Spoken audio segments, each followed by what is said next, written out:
morning, this is meteorologist Drew Montrell here with my video on the blizzard that we're going to be having over the next 24 hours or so. Widespread snow is already across the area. That's only going to intensify as the afternoon goes on. The heavy snow is going to last right through tonight before tapering off tomorrow morning. Along with that heavy snow, we're going to have winds 15, 20, 25 miles an hour with some higher gusts, and that's going to cause some problems. Here's a real general map of what's going on. See, we have a low pressure that's starting to form off the North Carolina-Virginia coast. That's going to move northward this afternoon and then loop back across Long Island, central New York, and northern New Jersey tonight, and then it's just going to sit there for a few days.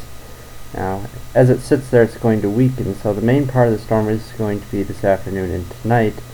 The area in blue is where the heavy snow is, and obviously we're right in the middle of that. Further east there should be a mix, and then even further east across New England it should just be all rain. This map shows how the pressures have been changing over the past 3 hours. Now the star I have on the map is the approximate location of Groton, and the area I've circled in red is where our pressures are falling quite rapidly, and that's indicating the low pressure system starting to develop and move northward.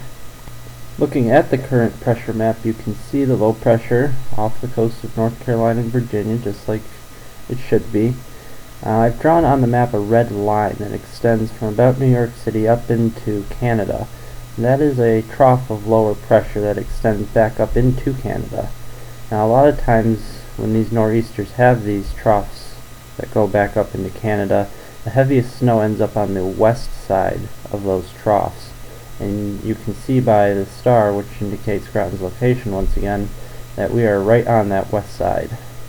Looking now at the regional radar, you can see that the heavy precipitation is still well off to our east, closer to the low pressure system. Around central New York we have just light to moderate snows indicated by those blues and greens. However, even in this just light to moderate snow, visibilities are already down to a mile or less, pretty much region-wide. So you can imagine as that heavier precipitation comes in, it's kind of moving generally along that arrow that I've drawn there.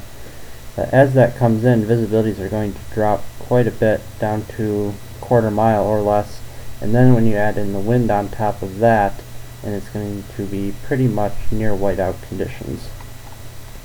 Here is my updated snowfall map. You can see I bumped the 12 to 18 inches up a little bit further north.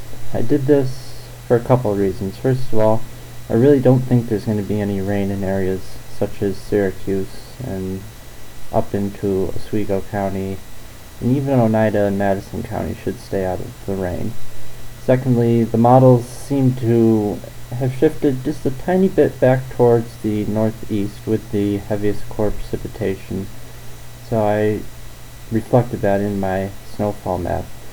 But as you can see, 12 to 18 inches is a good bet across the entire Groton weather area.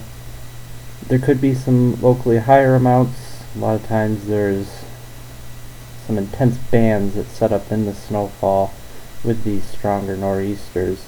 So if one of those bands sets up somewhere across our area, 24 inches is out of the question. Back down towards the Catskills, over 18 inches is probably a good bet, and everywhere else should get about 6 to 12 inches. Now this is going to be a very heavy, wet snow, and that can be problematic for a couple different reasons. First of all, it's quite strenuous to shovel it, especially if there's a lot, so it'll probably be a good idea to shovel a few times during this storm, maybe every couple hours. Secondly, the high winds that are going to be coming in, especially this afternoon and this evening, combined with the heavy nature of the snow, might be enough to cause some tree damage, maybe some large limbs, even some weaker, older trees might come down totally, and along with that, power line damage. So power outages might become an issue, especially later this afternoon and into the overnight. Just as a quick recap now, we're going to have heavy snow this afternoon lasting through the night.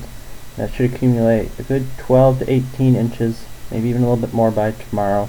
It's going to be heavy snow and wind combining for whiteout conditions, and the heavy wet nature of the snow combined with the wind will lead to possible tree and power line damage. Well, that's all I've got time for today. Feel free to send me your snowfall reports as the storm goes on. My email is right there. And thank you so much for watching. Stay safe.